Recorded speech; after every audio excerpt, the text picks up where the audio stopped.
बाद जो आगाज़ होता है सूरतुल फातिहा का। नबी करीम सल्लल्लाहु अलैहि वसल्लम ने इस सिलसिले में फरमाया, ला सलात लिमन लम यक़रा बिफातिहतिल किताब, उसकी नमाज नहीं होती जिसने नमाज में सूरे फातिहा नहीं पढ़ी। ला सलात लाए नफ़ी जिन्स, कोई नमाज नहीं होती, फ़र्ज़ नमाज हो, सुन्नत हो, नफिल हो, या इसी तरह नमाज जनाजा हो, सलात इस्तिस्का हो, या इसी तरह सलात ईदैन हो, ईदैन की नमाज हो, जो भी नमाज अल्लाह के नबी फरमा रहे हैं, ला सलात, नमाज नहीं होती उस शख्स की लिमन लम यक़रा बिफातिहतिल किताब, जिसने सूरह फातिहा नमाज में नहीं पढ़ी। दूसरी बात में अल्लाह के नबी ने फरमाया, फ़हिय खिदाज, वो नमाज नाक़िस है, वो नमाज नाक़िस है, वो नमाज नाक़िस। लोग नाक़िस का माना ये समझते हैं कमी रह जाती है। खिदाज जो लफ्ज़ है अरबी ज़बान में डिक्शनरी में उठाकर आप देखेंगे, ऊँटनी के उस बच्चे को खिदाज कहा जाता है जो वक्त से पहले मरा हुआ पैदा हो। खिदाज ऊँटनी के उस बच्चे को कहा जाता है जो वक्त से पहले मरा हुआ पैदा हो। तो यहाँ पर उलमा लिखते हैं जो बच्चा मरा हुआ पैदा है वो किसी काम का नहीं, वो किसी काम का नहीं। वही अल्फाज अल्लाह के नबी ने उस नमाज के लिए इस्तेमाल किए हैं जिस नमाज में सूरह फातिहा नहीं पढ़ी जाए।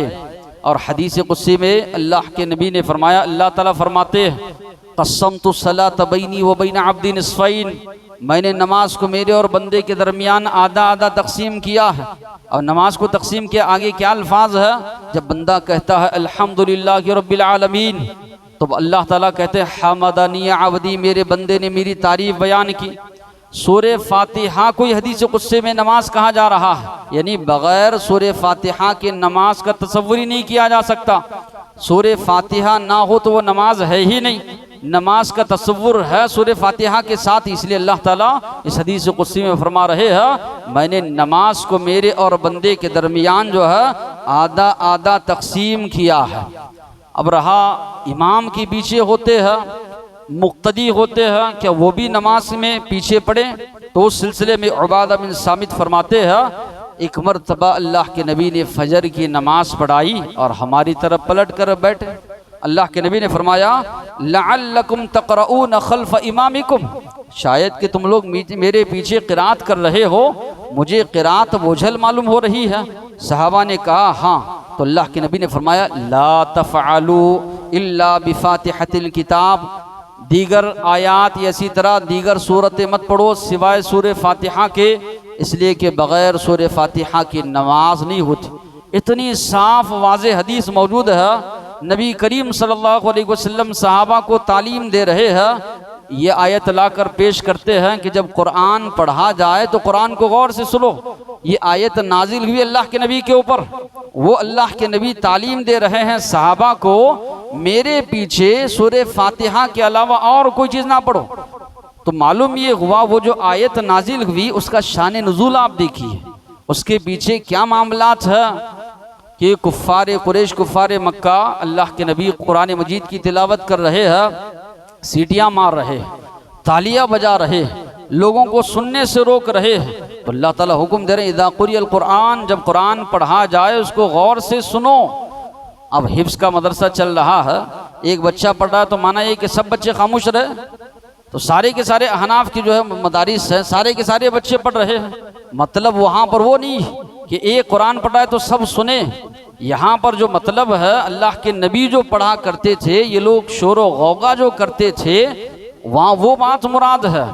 यहाँ पर वो चीज़ को लाकर नमाज के दरमियान फिट कर दिए कि कुरान जब इमाम पढ़ रहे हैं तो उसको गौर से सुनना है, सूरह फातिहा नहीं पढ़ना। जबकि अल्लाह के नबी फजर की नमाज पढ़ा कर बैठ रहे हैं, सहाबा की तरफ मुतवज्जा हो रहे हैं, सवाल कर रहे हैं, मेरे पीछे तुम लोग कुछ पढ़ते हो?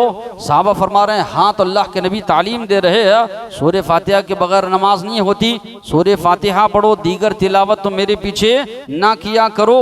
अबू हुरैरा रज़ियल्लाहु अन्हु एक मरतबा नमाज पढ़ाए, उन्होंने कहा कि मन सल्ला सलातन लम यक़रा फ़ीहा बि उम्मिल क़ुरआन फ़हिय क़िदाज, जिसने नमाज पढ़ी उसमें सूरह फातिहा नहीं पढ़ी वो जो है नाक़िस है, नाकाम है।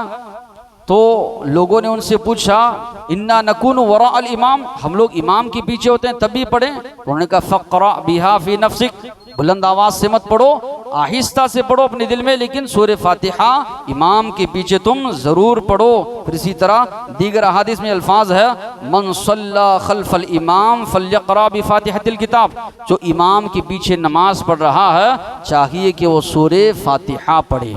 तो आज मसलक की असबियत इतनी ज़्यादा आई है कि मैं फ़ला मसलक का हूँ, मैं फ़ला गुरूह का हूँ, इसलिए हमने अहादीस को भी बांट दिया है। मसलकों की बुनियाद पर अल्लाह के नबी की बात आती है, अल्लाह के नबी की अहादीस सामने आती है, तो हम ये तसव्वुर करने लगते हैं ये फ़ला मसलक के साहब पेश कर रहे हैं, फ़ला मसलक की बात है, हमारे मसलक में तो ये है, जबकि अल्लाह के नबी के ज़माने में ना ये मसालिक थे, ना ये गुरूह बंदी थी। ये तो क़ियामत की निशानियों में से निशानी है कि गुरूह बंदियाँ होंगी। आज यही मामला होता हुआ आ रहा है। हक बात भी किसी के सामने आप पेश करेंगे, वो मानने के लिए तैयार नहीं होंगे, वो आपकी बात मानने के लिए तैयार नहीं। क्यों? हमारे मसलक के खिलाफ है। मसलकों में हमने दीन को बांट लिया, मसलकों में हमने मसाजिद को जो है बांट लिया, जबकि नबी करीम सल्लल्लाहु अलैहि वसल्लम से आप सल्लल्लाहु अलैहि वसल्लम क्या फरमाए हैं, ये चीज़ आज हमारे नज़दीक अहमियत की नहीं रही। तो किताब और सुन्नत में जो बातें हमको मिलती है, अगर एक मुसलमान के सामने आती है, फ़ौरन एक मुसलमान उन बातों को कबूल करे और उस पर अमल पैरा हो, इसी में उसके लिए दुनिया और आखिरत की जो है नजात है।